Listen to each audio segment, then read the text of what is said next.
¿Qué haces, ¿Cómo andás, Peter? Barrilete? Aquí estamos, loco, una vez más. Ya en el capítulo 8, Barrilete.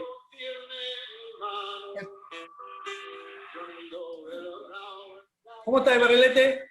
Capítulo 8 con la camiseta con la cual vos jugabas. Cuando Con la jugabas. de Chile. ¿Cómo Oye, estás?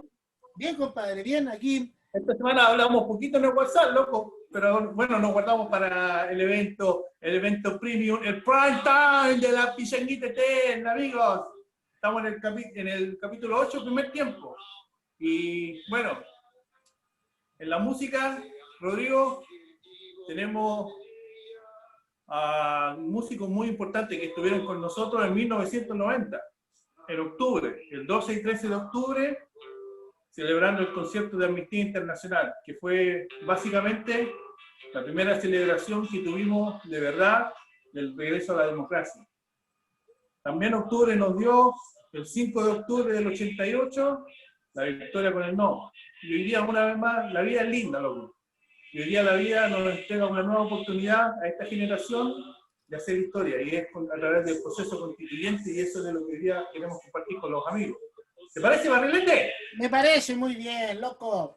Recordad Mira, que qué linda somos la música, loco. el Peter, el Potter, el Guille, el Gamba y el Obli, el Sí, Barrilete y el Diego. Junto a sí. ustedes, la pichanguita eterna.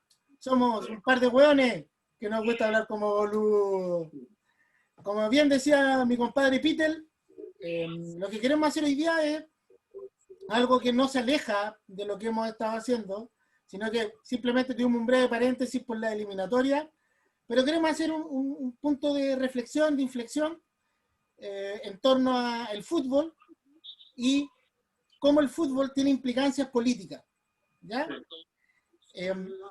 Peter, no sé si te pasa, pero primero, antes de empezar, vos sabés. Tenemos niveles. ¿Sabes qué, Rodrigo? ¿No? Yo, si bien, como hemos conversado millones de veces, y a veces yo soy medio reiterativo, pero es necesario, este proceso que Chile está viviendo a mí me alegra y me tiene un poco emocionado, porque nosotros éramos niños cuando pasó lo del plebiscito del 88 y el no que se le dio a Pinochet. Y esto a mí me emociona porque nosotros, nuestra generación, especialmente tú que estás allá, tenemos la oportunidad de efectivamente hacer un cambio que va a afectar el Chile presente y por sobre todo el Chile futuro. Y eso a mí me tiene emocionado, si bien yo estoy convencido que va a ser terriblemente difícil y va a tomar varios años la materialización de los cambios que Chile va a tener, empezando este domingo con esta nueva plebiscito. Yo estoy esperanzado. Creo en Chile, creo en nuestros compatriotas y también creo que Dios nos va a ayudar en esto. Y por eso, pero esa era una introducción para darte a vos la pelota, y vos sos el académico, yo soy el Guille, le pone ahí la pandanga, ¿viste? Pero No, tú eres... nada académico, nada más alejado de eso. Pero vamos a tratar de poner un poco lo que hemos aprendido en estos años de estudio y también un poco de lo que uno ve. Pues. O sea, Sí, ¿por qué no vincular lo que está pasando con la pelota? Pues? ¿No? sí. Mira, mucho se habló, no sé si te suena esto de que Marx lo dijo en torno a la religión, pero muchos lo han puesto en torno al fútbol, que el fútbol es el opio del pueblo. Sí. El fútbol y que el deporte ayuda a borrarte y a perder el foco de los problemas importantes que están pasando. Sí. Y nosotros queremos darle una vuelta a eso, ¿no es cierto, Peter? Queremos darle una vuelta, queremos señalar y mirar el fútbol no como un acto disipador, no como un acto distractor, ¿ya? No como una disciplina que te distrae, sino que las potencialidades que en el deporte mismo, que el juego mismo tiene, en función de la dimensión política de la realidad humana, y cómo el fútbol también contiene, y el fútbol amateur y los clubes deportivos también presentan posibilidades. Entonces, queremos partir de ahí. queremos partir de ahí, queremos primero alejarnos un poquitito de esta relación que existe y que está mucho mejor estudiada de lo que nosotros podríamos llegar a balbucear en torno a los equipos grandes, la política y el fútbol federado. Ejemplos de eso tenemos varios. Italia, Argentina, Chile. ¿Ya? ¿Para qué vamos a nombrar los personajes? Italia, Berlusconi, Argentina, Macri, Chile, Piñera y Pinochet. ¿Ves que sería un fenómeno, Rodrigo, que es parecido? Cuando Trump empezó a perfilarse, a pasar del lado de los negocios al lado de la política, evidentemente el hombre no tenía la credibilidad, pero el aliado que Trump encontró y que le dio penetración en el electorado americano fue la NRA, son las siglas acá en Estados Unidos para la Asociación Americana de Rifle, que es básicamente la gente que defiende la segunda enmienda de la Constitución, el derecho a tener pistola. Y eso tiene una penetración social muy grande acá en Estados Unidos, especialmente con los blancos. Y eso a Trump le aseguró una simpatía en un sector que era muy reticente. Y es lo mismo que vemos en Chile, en Argentina y en Italia con la pelotita. Exactamente, te da cierta credibilidad. Entonces, nosotros eso está bien estudiado y mejor estudiado de lo que tú y yo podríamos, vuelvo a reiterar, enunciar en este ratito. Pero entendemos que el aspecto político del fútbol lo vamos a entender desde el concepto de política, no de la política partidista, sino que de la política como acción humana, primero. Segundo, como posibilidad y espacio de relación, la política como espacio de relación, y desde ahí el reconocimiento de uno mismo en virtud de un otro que está frente a mí, y la búsqueda del bien común. Así vamos a entender la política, y yo creo que así se entiende la política, y así se debe entender la política como concepto. Ahora que después ese concepto sea manoseado, ultrajado e incluso violado por quienes debieran ser los que ejercen la política, ese es otro tema, ¿ya? Pero por lo pronto para nosotros así lo vamos a entender. Y fíjate que el fútbol, lo primero que vamos a decir, o lo primero que me gustaría conversar contigo, Botón, es que yo creo que es una actividad y un deporte indiscriminado. ¿Ya? ¿Por qué creo que es indiscriminado, Guatón? Porque lo discrimina, pues, weón. Una weá obvia. Podéis jugar, no necesitáis implementos, grandes implementos para poder practicar el deporte. No necesitáis un estadio, no necesitáis un clima, no necesitáis gastar mucho dinero. Lo único que necesitáis, incluso podríamos decir que necesitáis 5 piedras. Con 5 piedras puedes jugar a la pelota. 4 piedras para marcar los arcos y una piedra con la cual chuteáis. Obviamente, weón, no te voy a poner a cabecear un centro que te tiran de una piedra, pues, weón. No, pero con 5 piedras puedes jugar. ¿Ya? Y de hecho, creo yo, y para muchos autores, periodistas, sociólogos, antropólogos, incluso desde la psicología social, nos han planteado que ese es el motivo por el cual el fútbol es tan popular. No discrimináis y lo podéis realizar en cualquier momento. Y sobre todo considerando que el fútbol tiene un arraigo bien importante en los sectores económicamente desfavorecidos.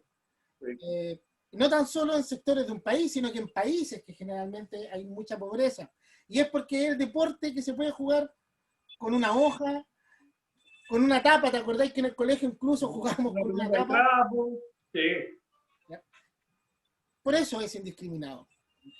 Quizás, la única discriminación o las únicas discriminaciones que se ejercen en el fútbol son aquellas que esta generación y nosotros hemos venido luchando hace mucho tiempo.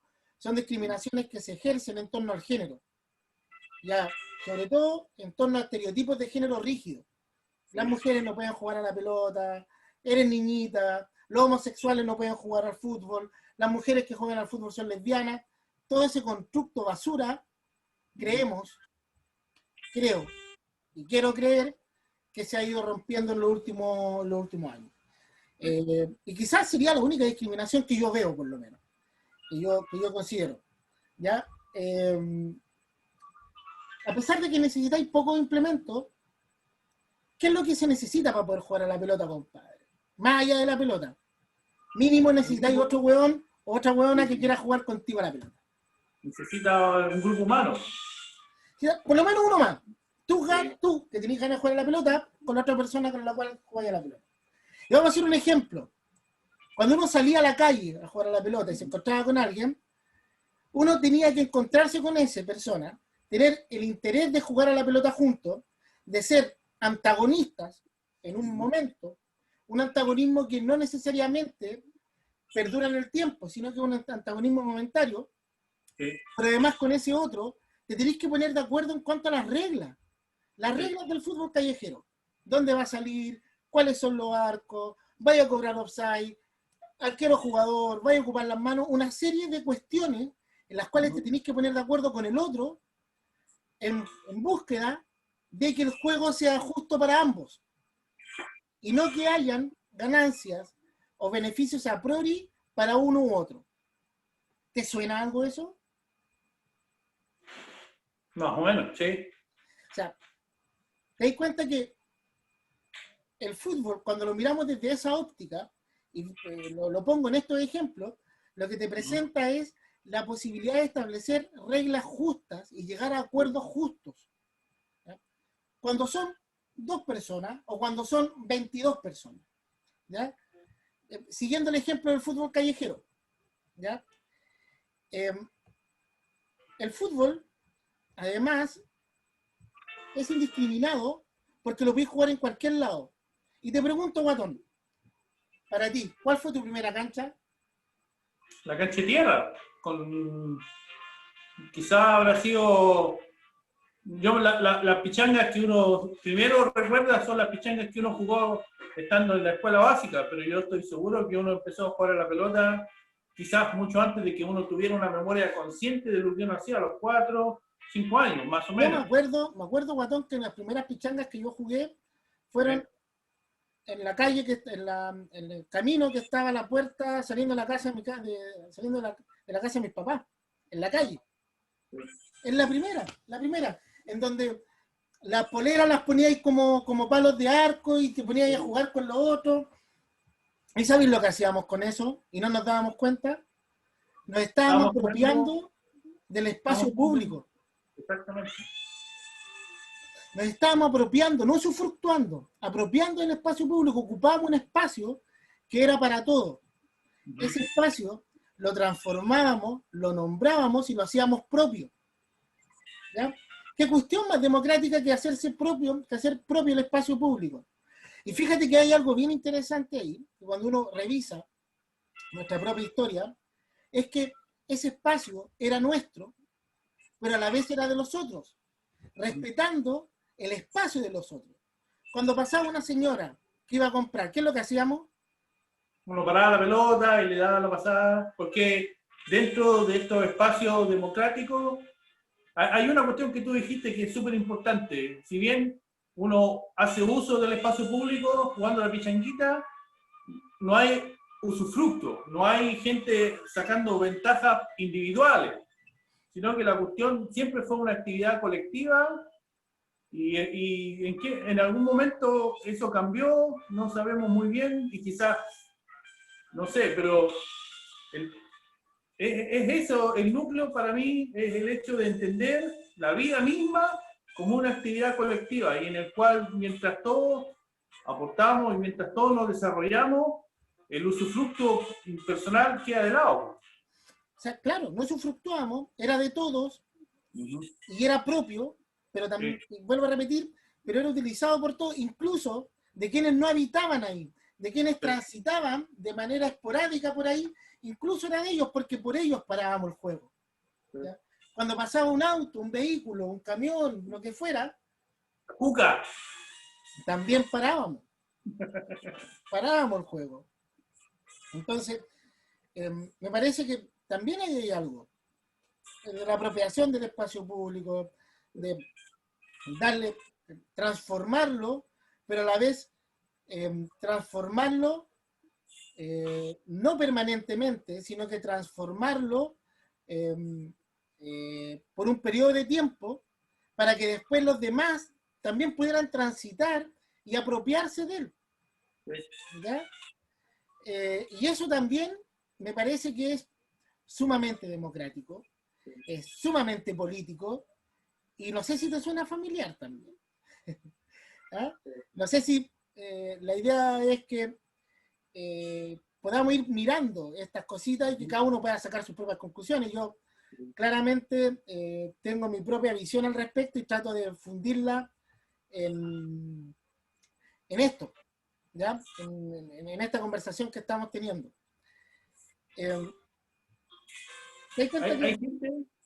Hay gente que quizás no logra comprender, pero por ejemplo, en ese grupito que se juntan en la junta de vecinos, es un acto democrático.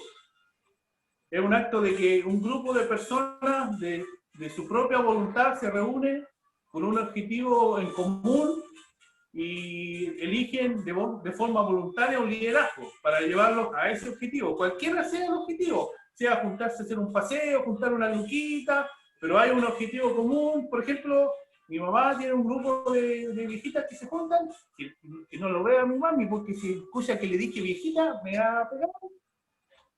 Pero se juntan y, ok, ¿quién es la persona que mejor se relaciona? Ella es la persona, y podemos confiar en ella en el tema de la luquita. Sí, entonces esa es la persona que lo representa con la municipalidad y se agrupan para tener, ¿cachai? Entonces, sí. Pero fíjate que bueno que ponía ese tema, porque ya hablamos de las características que tiene el juego y cómo el juego ayuda a apropiarse del espacio público, o ayudaba a apropiarse del espacio público. Pero hay un siguiente nivel, y que es el nivel organizativo, un poquitito más avanzado, que son los clubes de barrio. Sí. Ya cuando dejáis de jugar así de manera libre y espontánea y en la calle, tú pasáis a los clubes de barrio, ¿ya? Y estos clubes de barrio tienen cosas bien entretenidas, ¿ya? Incluso los clubes de barrio tienen cosas tan entretenidas como que están visualizados dentro de la ley. Hay una ley, que en Chile por lo menos, que es la ley 19.418, que norma las organizaciones sin fines de, las organizaciones comunitarias sin fines de lucro. Y los clubes deportivos de barrio tienen eso. Pero más allá de lo que nos puede decir esta ley, la 19.418, es que, tal como tú dices, los clubes de barrio congregan a personas que tienen intereses en comunes. Exactamente. No necesariamente valores, pero que tienen intereses en comunes y que se ponen ellos, en función de esos intereses, a organizar ciertas acciones que les permiten llegar al logro de objetivos planteados en función de sus intereses. ¿Ya? Cada vez más me parece que el tema del fútbol tiene más que ver con la política, cuando lo miramos desde ahí, y tiene más que ver, más que con un distractor, tiene que ver con un componente propio de ciudadanía. Si miramos estas tres cosas que hemos estado hablando, el fútbol ayuda a formar ciudadanos. Ayuda a formar ciudadanos y ayuda al ejercicio ciudadano. Fíjate que en los clubes de barrio pasan algunas cosas que son bien entretenidas y que tiene que ver, voy a hablar de dos aspectos. Uno, que tiene que ver con que el club de barrio siempre tiene un anclaje territorial o está ubicado geográficamente, para ponerlo ya en palabras más sencillas para no irme en la ola. Pero está ubicado en un lugar. Y ese lugar se convierte tanto en punto de referencia geográfico cuando la gente dice, no, es que la casa del guatón queda al lado del club. No, al club a mano derecha. O sea, geográficamente tiene algo. Pero además es punto de encuentro y punto de organización comunitaria. O sea, un montón de gente, tal como tú dices, se tiene que poner de acuerdo en quiénes van a liderar, quiénes van a apoyar y cómo van a lograr el objetivo que se pasaron. ¿Te suena familiar? ¿Te parece que tiene que ver con lo que queremos plantear? ¿Te parece que tiene que ver un poco con el proceso constituyente que queremos levantar? mientras tú decías eso, Rodrigo, yo me acordé algo que es similar, pero lo llevo a otra parte. Por ejemplo, lo que pasó en Sudáfrica con Nelson Mandela siendo presidente y cuando ellos tuvieron que hospedar el Mundial de Rugby en Sudáfrica. Y Sudáfrica ha tenido muchos traumas con el tema de la segregación racial. Y después de mucho tiempo en que Nelson Mandela se encarceló, él fue puesto en libertad y se popularizó su imagen al punto que él fue electo presidente. Pero en un país que estaba terriblemente polarizado entre los blancos y la gente afroamericana, ¿ya? Y africana en ese lugar, pues, bueno, no afroamericana. En ese lugar era africana, pues no afroamericana. Exactamente.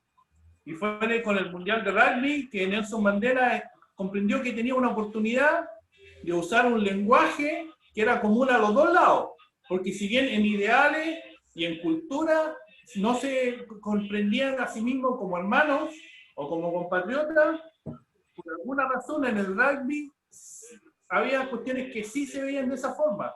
Entonces Nelson Mandela se reúne, y de hecho hicieron la película, pero yo leí un poquito la historia. Él se reúne con el capitán del equipo de rugby y le pide, por favor, muchachos, yo le quiero pedir un favor. Quiero pedirles que ustedes unan a la nación, y para hacer eso les quiero pedir simplemente que le ganen al mejor equipo en la historia del rugby, los All Blacks, y saquen campeones a Sudáfrica.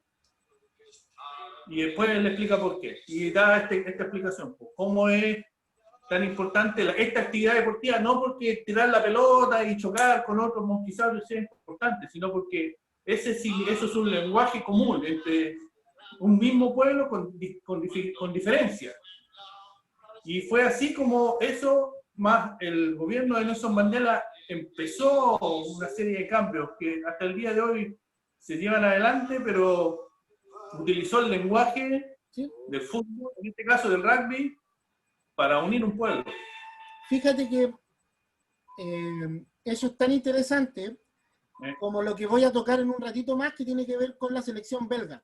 ¿Ya? ¿Ya? Pero, mira, volviendo al tema del Club Deportivo, al Club Deportivo de Barrio. El Club Deportivo no es tan solo este espacio de encuentro, de liberación y de ejercicio ciudadano, como ya vimos que es el fútbol en sí mismo, y el Club Deportivo en su orgánica, sino que también cumple un rol operativo dentro del barrio. ¿Dónde así las completas? ¿Dónde así el plato único? ¿Dónde así las fiestas? ¿Dónde así los operativos de Chile Atiende, los operativos de salud? ¿Cómo comunicáis a la gente el fallecimiento de alguien? En la pizarra del club. ¿Cómo comunicáis a los jugadores que les toca jugar el sábado? ¿Ya? Entonces es tanto espacio operativo como medio de comunicación comunitario, pues, bueno. ¿Cachai? Entonces, no sé si te suena. Y es un medio de comunicación democrático. Eso es lo más interesante, porque no está controlado por intereses económicos particulares. ¿Ya? No está controlado por intereses económicos particulares, lo cual lo hace aún más democrático, vuelvo a insistir, y lo hace aún más, tiene mucha más potencialidad, y creo que se vincula mucho mejor a la idea que tenemos sobre este proceso constituyente. ¿Ya? En este mismo ejercicio democrático y de concentración de personas, hay algo que yo encuentro que es genial, Guatón. Encuentro que es genial.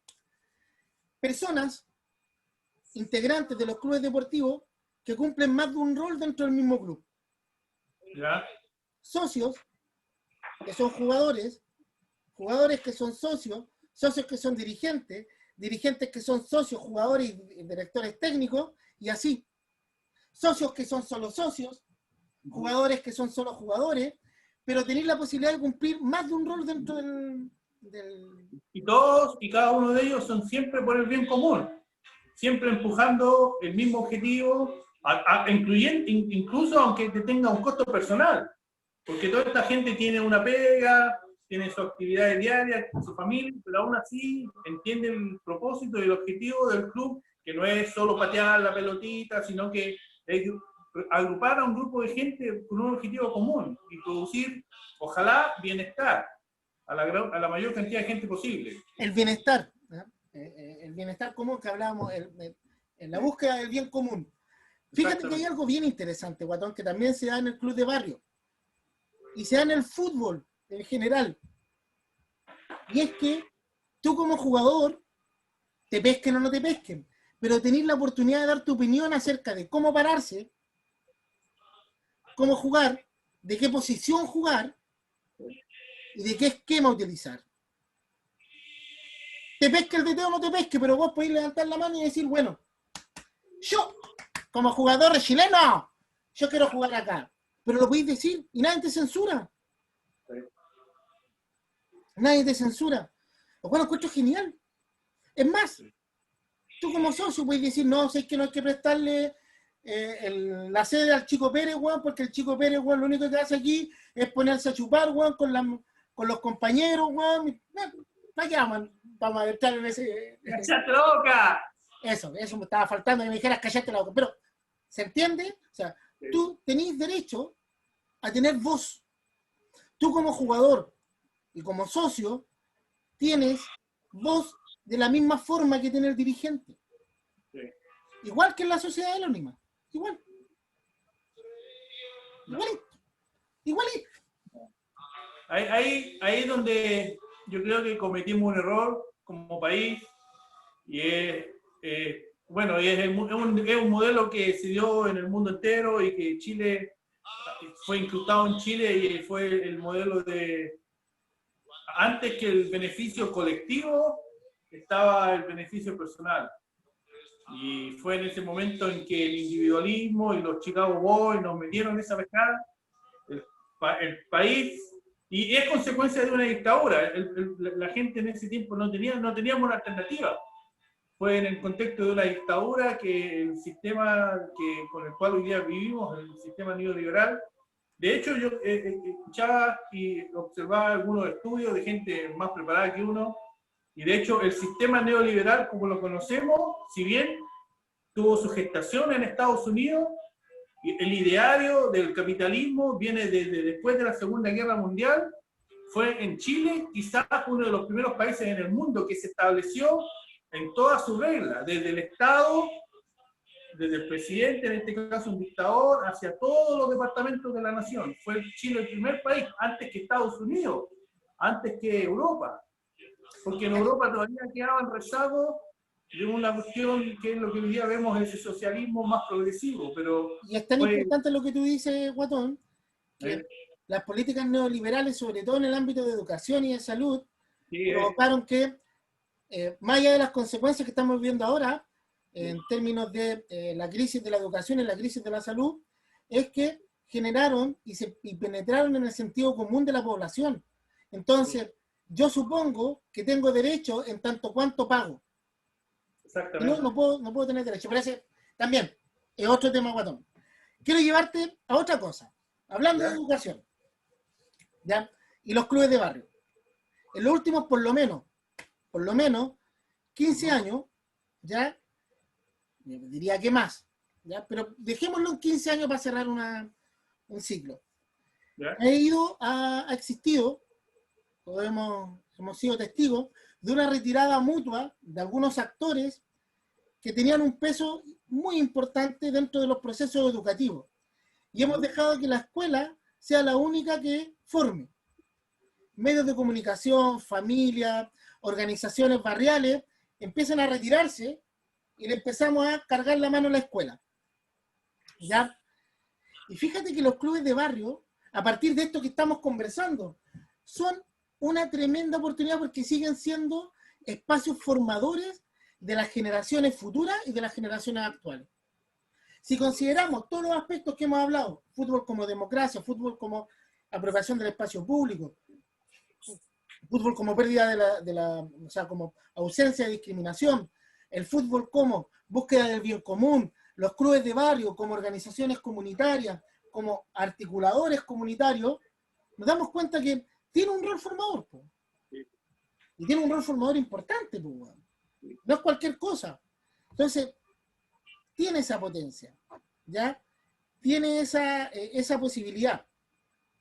Y aquí hay algo que me encanta, Guatón, y que tiene que ver con lo que tú mencionaste con respecto a Sudáfrica.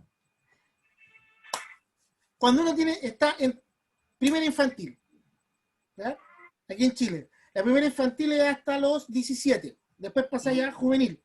Bueno, Pero tú, a los 17 años, jugando en primera infantil, tenés la posibilidad de que si faltan jugadores en la primera adulta, en la segunda adulta o en la tercera adulta, te llamen. O parchí. Y de la misma forma, por ejemplo, si tú estás en tercera infantil y ya tenés los 12 años, podéis pasar a jugar a segunda infantil si es que faltan en segunda infantil. Los clubes de barrio, en su división, valga la redundancia por divisiones, nos permiten que hayan encuentros intrageneracionales. Considerando que ahora cada vez las familias son más chicas, tienen menos posibilidades de tener hermanos de edades similares, la posibilidad la tienen en la escuela y otra posibilidad en los clubes, pues, bueno, los clubes de barrio, intrageneracional. Pero tenéis la tremenda posibilidad de, como joven, compartir, tú con 17 años puedes compartir con un buen de 40, que juegan primero. Ese aprendizaje mutuo que se da es impresionante. Aprendes a que el otro es un igual a ti. Y dependiendo de tu habilidad en el juego, incluso tú con 17 años podés corregir al weón de 40. Genial, weón. Genial. Esa posibilidad, ese respeto por el otro, ese respeto por un otro que es igual a mí, a pesar de que es mayor que yo, y ese respeto que esa mayor que yo tiene hacia mí, a pesar de yo ser menor, es una joyita que tenemos ahí. Es una joyita, es una verdadera joya. Sí, Y eso se da en los clubes de barrio. Sí. Hay otra cuestión, mira, muy importante con eso que tú dijiste, Rodrigo. Yo me acuerdo, yo soy el hijo menor de 3 y mis 2 hermanos mayores son bastante mayores que yo.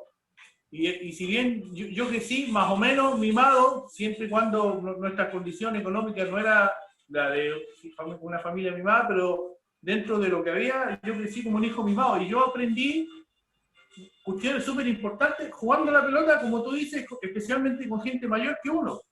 Había cuestiones, por ejemplo, la frustración, a ver, ¿cómo te lo digo? El ponerse en el lugar del otro, la empatía, cuestiones que a mí me costaban, especialmente el tema de la frustración, porque siendo yo cabro chico, cuando cosas no estaban bien, yo o me acabronaba o me ponía a llorar. Pero en una cancha, cuando estés rodeado con gente, tenéis que aprender a desarrollar un carácter y lidiar con esas cuestiones. Y en un club, especialmente en un club de barrio, siempre hay gente cercana que por afecto al club y por el afecto que de a poco se desarrolla, cuando uno tiene relaciones personales con gente por un largo tiempo, hay gente gente grande que te arropa, por loco, que te cuida, que te enseña y que te guía. Entonces, eso es súper importante. Yo tengo millones de experiencias muy buenas que se dieron en la cancha o en el camarín. Me acuerdo haber perdido, cuando yo me quebré el dedo jugando la pelota y haberme puesto a llorar porque perdimos, ese era en una final con el Caupolicán y yo lloré desconsoladamente. Y vino el Checho, que era nuestro profe, y me abrazó como si fuera mi padre, y cuestiones así, historias súper lindas, que no las habría vivido si no fuera por la pelota, y fue la excusa, la pelota fue nada más que una excusa, para que yo pudiera crecer como persona. Sí. Por eso te digo, pero ese encuentro generacional cuando tú tenías, a mí me pasó que mi DT de todas las divisiones de cadete, después era jugador de tercera, y cuando yo pasé de primera infantil a tercer adulto, que es donde te tiran, ¿cachai? Bueno, jugué un puro partido nomás porque pasé el tiro primera, pero bueno, ese es otro tema. ¿Ya? Ese es otro tema. Pero era mi DT y después era mi compañero, entonces ese cambio ayuda a uno a hacer el switch. Entonces, es la búsqueda del bien común. Y ojo, porque aquí quiero tomar lo que tú señalaste con respecto a la diversidad. Que tú lo mencionaste en relación a lo que pasó en Sudáfrica. ¿Ya? Y la diversidad, compadre, hay un artículo que me encanta. Si tenemos la oportunidad, lo vamos a colgar en las redes sociales, que se llama ¿Cómo Bélgica se transformó en genial? Que es a partir del Mundial 2018.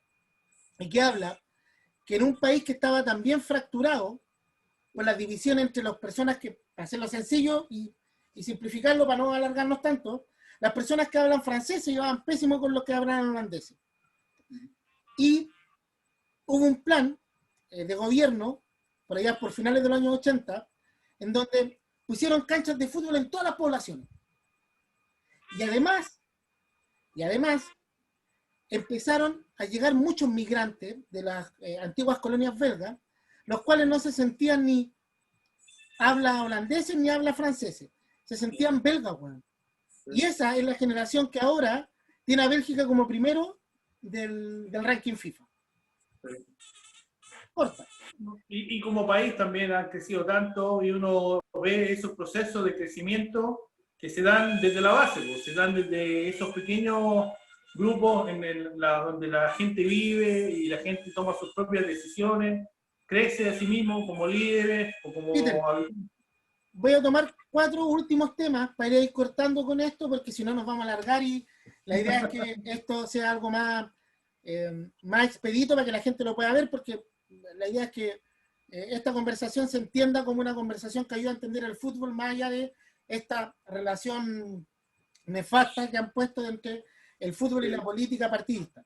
Entonces, lo último es que las personas que participan de un club de barrio son personas que tienen un amor genuino y legítimo por los colores. ¿Ya? Las personas que son dirigentes, muchos de ellos lo hacen tal como tú dijiste, por amor a lo que hacen y por el bienestar del conjunto. Igual que en el fútbol profesional, igual. No.